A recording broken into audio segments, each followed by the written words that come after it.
Johnny Luha, nakabili kami ng new box na audio mixer. Pero ayaw umilaw nga ni.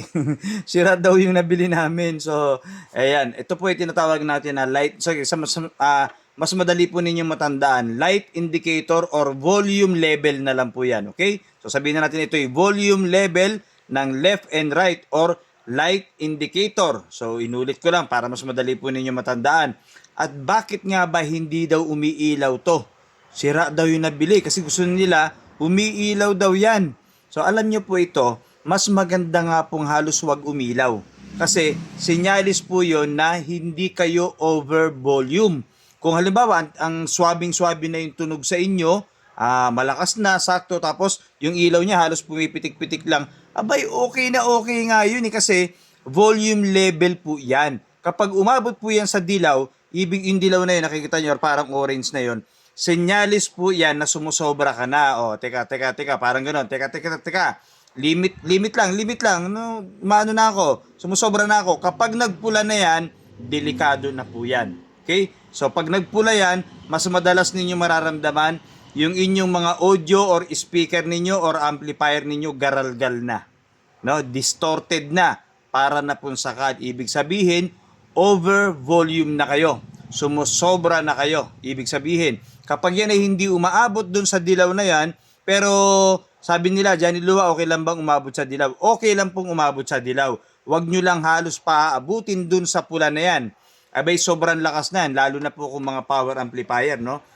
Kung kayang-kaya naman ng mga power amplifier, okay lang yun. Pero siyempre, ibig sabihin, lahat nga ng sobra ay masama. Kaya nga, yung iba kasi nagtataka, nagwo-worry, bakit daw hindi umiilaw yan? Abay, dapat nga matuwa kayo eh. Halos hindi umiilaw. Pumipitik lang ng bahagya. May konting green, minsan wala pa. Pero pansinin niyo yung audio ninyo, ang swabe ng tunog. Kasi may magkakaiba tayo ng audio mixer. May mga audio mixer na yung pinakang light indicator niya or yung pinakang volume level light indicator niya ay malambot.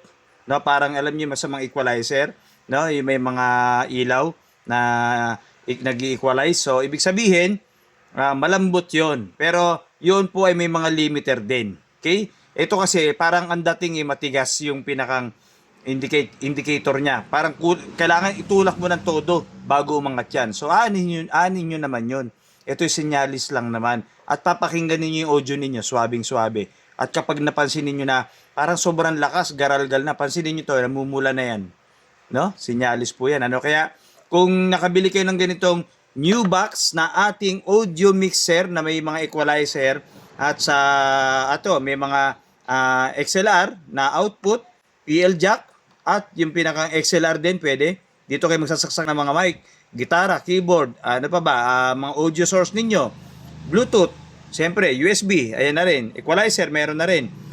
At mga fader. Fader po ang tawag dyan. Yung iba kasi slider. Yung iba tinutulak-tulak daw. Sige na nga, tinutulak-tulak. Ayan ha. Okay, so tandaan po ninyo ha, kung nakabili kayo nito, at pansinin ninyo, kasi kung hindi ito gumagana, halimbawa, kinabit nyo na ito ng tama, yun maayos na, tama, no? Tapos hindi naman gumagana. Ibig sabihin, talagang sira. Pero kung kinabit nyo ng maayos to at alam nyo maayos, mula sa audio mixer, equalizer, crossover, maximizer, exciter, or kung ano pa mang audio, at gumagana naman to, so walang problema, no? Kung hindi umiilaw, mas okay nga, di ba? Pag hindi umiilaw, kagaya ng sinabi ko sa inyo kanina, mararamdaman nyo naman yan or makikita nyo pumipitik-pitik lang ng bahagya, huwag nyo paabutin dun.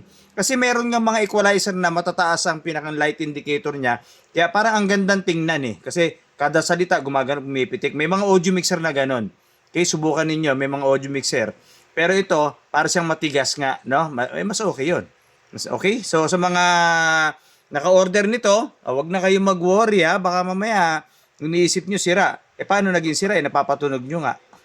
So, ibig sabihin, ilaw lang. Hindi po. Okay? Gumagana po yan. Sa mga naka-order nito, pwede kayo mag-check out nito sa mga social media or dito sa ating TikTok account na makikita po ninyo sa ating Yellow Basket.